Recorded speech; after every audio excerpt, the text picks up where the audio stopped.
I watched my mother rehearse grief in the front row, chin lifted, hands folded, eyes dry, while the family lawyer held a sealed envelope like a weapon. I already knew this wasn't a will. It was a trap my grandpa built on purpose. When the lawyer said, "There are instructions your father left regarding today," my stomach dropped. The funeral was about to tell the truth. I'm Stella, 32, living in Providence, Rhode Island, where old money hides behind brick facades and heritage is traded like stock. I work as an archivist for private collections, authenticating letters, tracing provenance, drafting transfer terms, and locking access when a legacy would be safer sealed than sold. My family calls that paperwork. Grandpa called it protection. In our house, I was the one who could handle it. Mom said it like a compliment that always came with a task. Dad treated it like a guarantee. If there was a crisis, I would show up, quietly, efficiently, and without asking for anything back. That arrangement felt normal until the night the hospital called, and normal collapsed into fluorescent light. "Miss Carter?" "Your grandfather was brought in 20 minutes ago," the nurse said. "Massive heart attack. He might not make it." I was already grabbing my coat. In the car, I called Mom. Voicemail. Dad. Voicemail. I typed into our family chat. "He might not make it. Get here now." The message sat there like a flare no one bothered to see. At a red light, my phone buzzed. Mom's reply wasn't a call. It was a text. "You're closer. Just handle it." No question. No panic. No, "I'm coming." Just the familiar shove of responsibility into my hands, like she was passing me a heavy box and walking away before I could refuse. Something inside me went cold and clean, like glass. The hospital smelled like sanitizer and tired fear. A doctor explained risks in careful sentences and asked about a DNR I didn't know existed.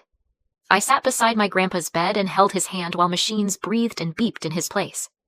His skin was warm, but his presence felt distant, as if he'd already started stepping away. I called Dad again. He finally answered, sounding annoyed, like I'd called to ask about a dinner reservation. "What's going on?" "He had a massive heart attack," I said. "They're doing everything they can." "Okay," Dad replied. "Keep me posted." In the background, I heard Mom, sharp and practical. "Tell her not to sign anything without us." Dad repeated it like an order. "Don't sign anything." Then he hung up. I stared at the dark screen, realizing they weren't worried about him. They were worried about control. Hours passed in the slow torture of waiting rooms. A nurse handed me forms with little boxes I didn't want to check. A resident asked me questions I couldn't answer because I wasn't supposed to be alone in this. I sent another message. "He's in critical condition. Please come." It stayed unread. At some point, I stepped into the hallway and texted Mom directly, "Are you coming or not?" Her response came 20 minutes later. "We can't tonight. You know your father's schedule. Just do what needs to be done." Do what needs to be done. Like love was a chore, like grief was an errand. By morning, the doctor pulled me aside. "I'm sorry," he said. "We did everything we could." There are words that stamp themselves onto you. My grandpa was gone. The machines fell quiet as if the room finally respected the truth. I called Mom and told her. She paused. Too long, too empty, then said, "We'll deal with it later." That was all. No, "How are you?" No, "I'm coming." No grief, just scheduling. After I left the hospital, I went to my grandpa's house because I couldn't stand the idea of strangers boxing his life without knowing what it meant. The key was still under the planter. Inside, his study felt like an archive built from patience. Labeled boxes, ribbon-tied letters, journals stacked with care. He never left anything by accident. That was the detail that scared me most. On his desk, folders were arranged in a neat row, not drafts. Executed documents with notarized stamps. And beneath them, a thick envelope in his handwriting, "For legal execution only." My phone rang. "Mom." "I heard," she said. "You're at his house. Good.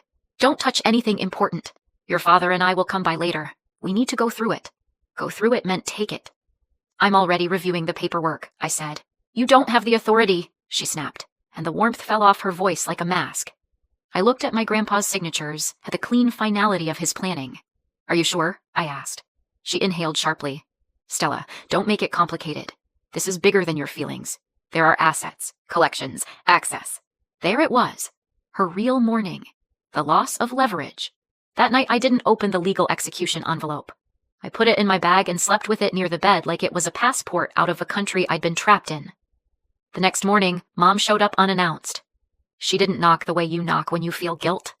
She knocked the way you knock when you think the door belongs to you. She walked into the study wearing black and perfume, eyes moving fast over shelves and boxes. "Oh," she said softly. "He really did keep everything." "He cared," I replied. She made a small scoffing sound. "He hoarded." Then she reached for a box labeled Family Audio. Her fingers curled around it like it belonged to her already. I put my hand on the lid. Not dramatic, not aggressive, just present. Mom's smile tightened. "What are you doing?" "Preserving," I said. "It's literally my job." Her eyes flicked up and down my face, contempt dressed as disappointment.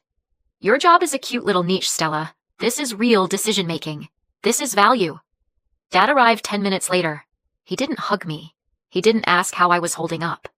He walked straight to the desk and flipped through a folder without reading, like he was searching for a price tag. "Okay," he said briskly. "What's the situation?" "The situation," I said, voice flat, "is that Grandpa is dead." Dad's jaw flexed. "I mean with the paperwork." Mom stepped closer, lowering her voice like she was sharing a secret. "We need to move quickly," she murmured. "People circle when someone dies. We should control this before outsiders get involved." Outsiders. As if my grandpa's friends, historians, and trustees were enemies, and the only safe hands were the ones already reaching. Dad nodded. "I have someone interested. A collector. He'll pay for private access, the letters, the recordings, enough to make all this worth it." "Grandpa didn't want it sold," I said. Mom waved a hand. "He's gone. We're the living. Don't be theatrical." The word theatrical came out like a slap, because my grief was inconvenient to her timetable. "I'm not signing anything," I said. Dad's eyes narrowed. "You don't get to decide." I breathed in slowly, the way I do when a client tries to rewrite provenance with confidence and zero evidence. "Actually," I said, "I might." Mom's gaze sharpened. "What does that mean?" "It means," I replied, "you should read before you start shopping his life." Dad reached toward the executed transfer documents. I moved first, sliding them into my bag. Mom's face flashed with anger so bright it looked honest for once. "You're stealing," she hissed. "I'm safeguarding," I corrected. "Different word, different crime." Mom's laugh was small and mean.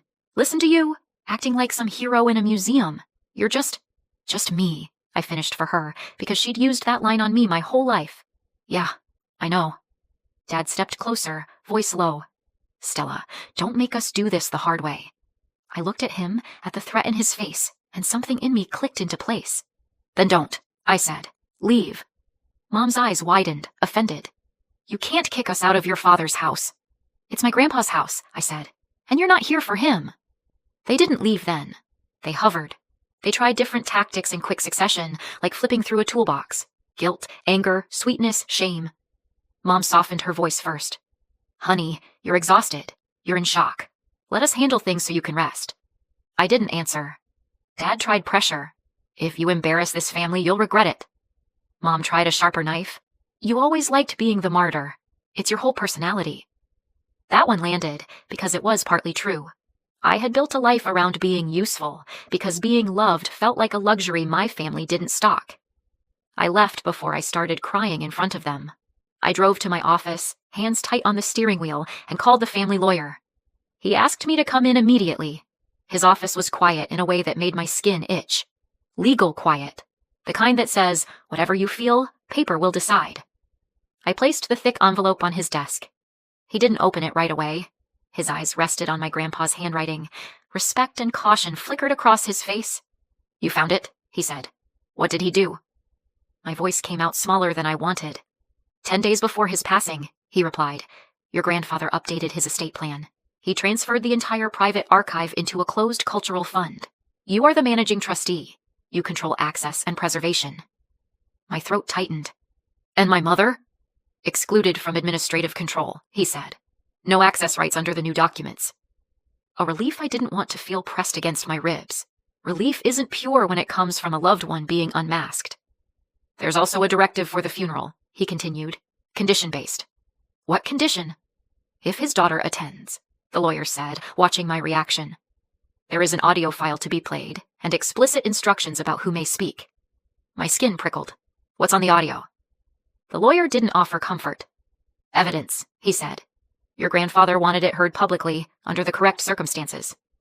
When I left, Mom texted me a photo of herself outside the funeral home, dressed in black, captioned, "We'll be there. Don't make a scene." As if the scene wasn't already written. The night before the funeral, Dad called. His voice was controlled, which meant dangerous. "You met with the lawyer," he said. "Yes." "You think you're smart," he said. "You think because you file other people's secrets, you can file ours." I waited, letting his words hang. Silence is a tool. I'm good at tools. Mom's voice cut in on speaker.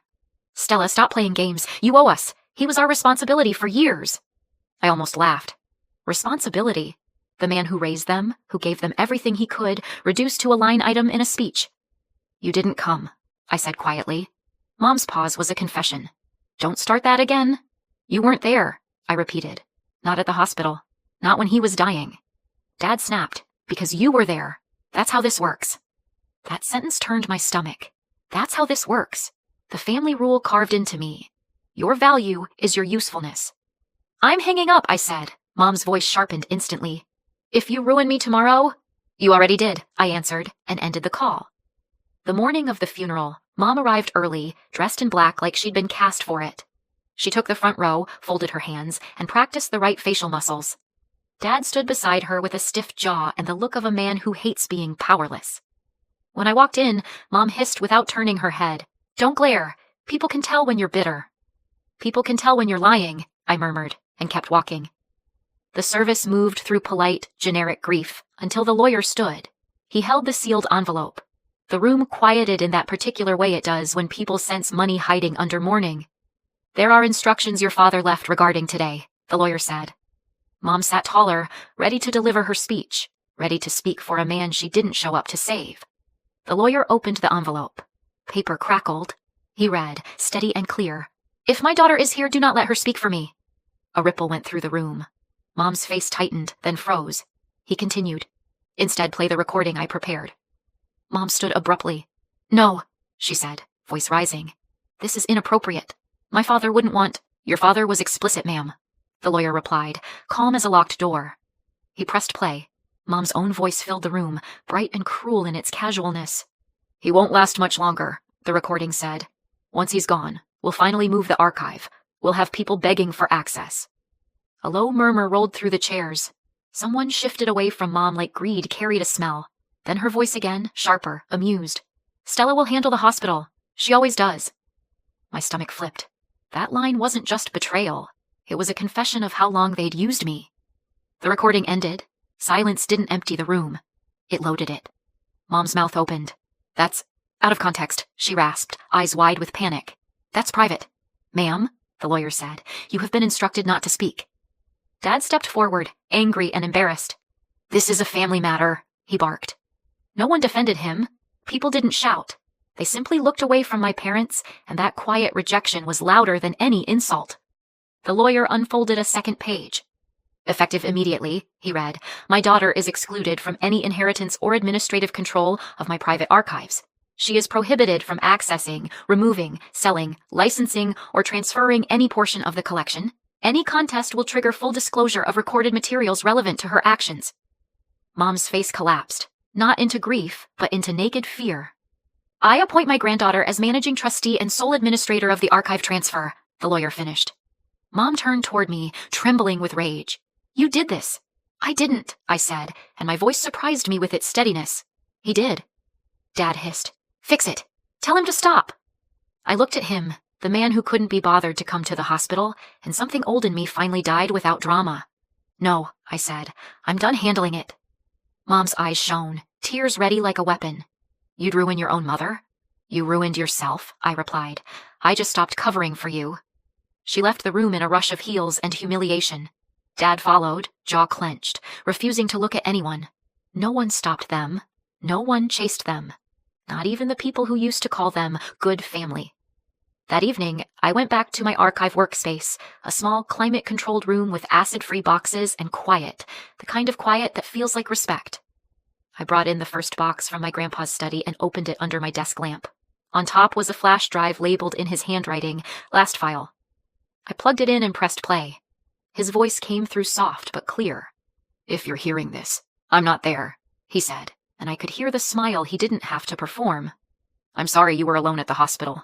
I'm sorry you were told to handle it, like love is a chore." My eyes burned. "I saw you," he continued. "You stayed.